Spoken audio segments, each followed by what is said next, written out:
The fall of great empires throughout history has always followed the same pattern. Not through conquest, not through revolution, nor invasion by another civilization.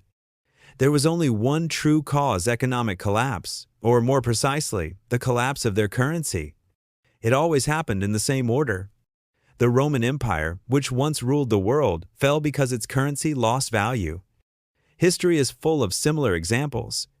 Even Spain, which possessed immense amounts of gold and silver, went bankrupt multiple times until its empire dissolved.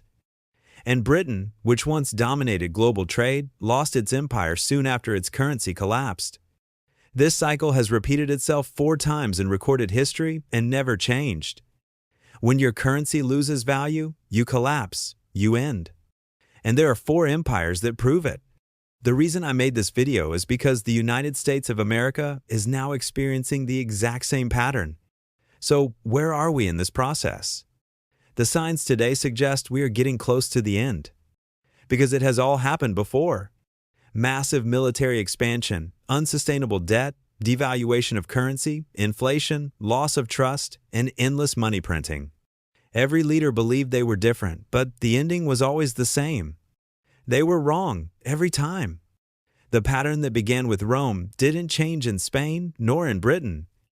And now the great modern power, the United States, may be destroying itself the same way by devaluing its own currency. The question is, are they even aware of how close the end might be? Let's look back to the beginning. Rome ruled Europe, the Middle East, and North Africa for centuries, controlling nearly 3 continents and millions of people. Its army was massive, the most advanced in the world, and its currency, the denarius, was trusted everywhere from Central Asia to Britain. The first denarius, issued around 211 BC, contained about 4.5 grams of pure silver. As long as its purity remained, its value did too. When a denarius was in your hand, you knew what it was worth. It was real silver. That trust fueled Rome's expansion, financed its army, and built its roads. But as the empire grew, so did its expenses. And to balance the books, Rome made the same fatal move every empire eventually makes. They diluted their money. Under Emperor Nero, AD 54-68, the silver content of the denarius was reduced from 100% to 90%. With the same amount of silver, they could now mint more coins, but they had lost trust. That was the birth of inflation. By AD 265, the silver content had dropped to just 5%.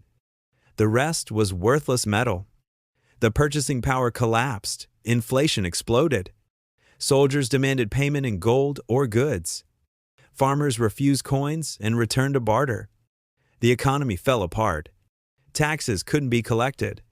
And Rome, once invincible, destroyed itself from within. By the 1500s, Spain, the richest empire on earth, flooded Europe with silver from the mines of South America. Prices skyrocketed, inflation soared, and the king drowned in debt. The country that once financed the world could no longer pay its own soldiers. Then came Britain, the empire whose pound sterling became the world's reserve currency. After 2 world wars, its debts mounted, inflation rose, confidence collapsed, and the empire crumbled. Now, the same cycle is unfolding again in America. The same signs, the same symptoms, the same delusion of being different. But mathematics never changes. No matter how powerful you are, debt cannot grow forever. You cannot print your way to prosperity. The pattern never changed and history has never been wrong.